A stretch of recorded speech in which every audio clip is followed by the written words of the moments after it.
I'm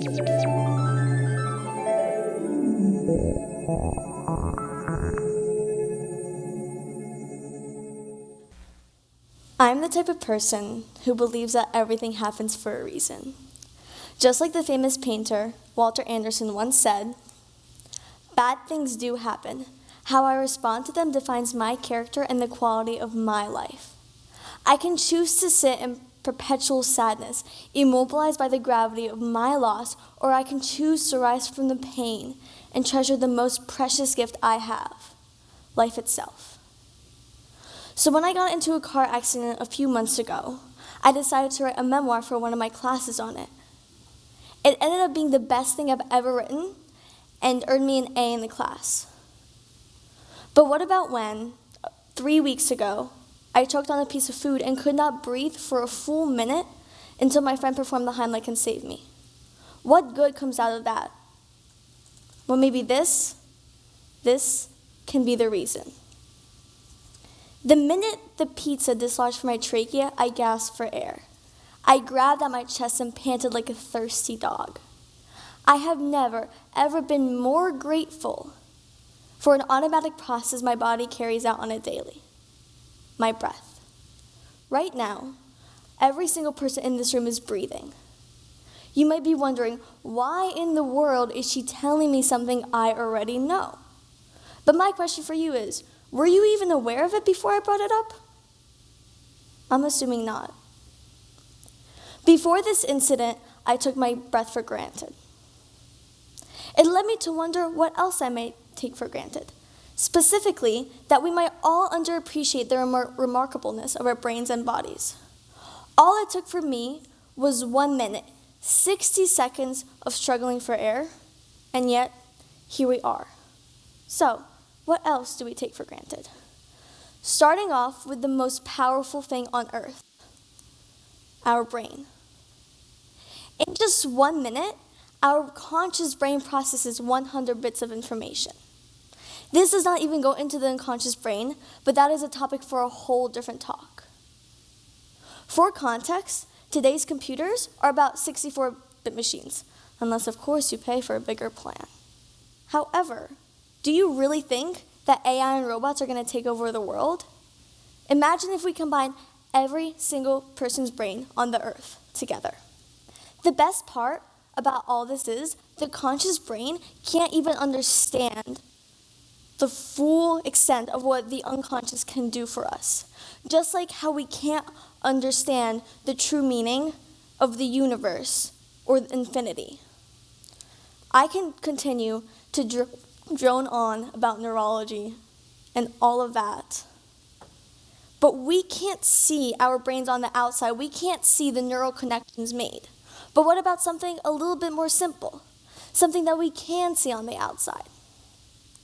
Human hair. In just 1 minute, under running water, our hair can go from a blowout that could take hours to its natural, possibly very curly state. Curly hair is due to the irregular distribution of keratin. When heat is applied to the hair, the hydrogen bonds that hold the keratin chains together are temporarily broken. But then, when underwater, those hydrogen bonds are repaired, making hair go poof, back to its natural state. While I do understand that the hair may not be as extraordinary as the brain, we express who we are with our hair. Moving on to the senses. In just 1 minute, we can see between 1,800 to 3,600 frames. In just 1 minute, we can distinguish between 10,000 tastes between the 7 taste buds that we have. Right now, right in this very moment, you are hearing me speak. But you might have also heard that door open.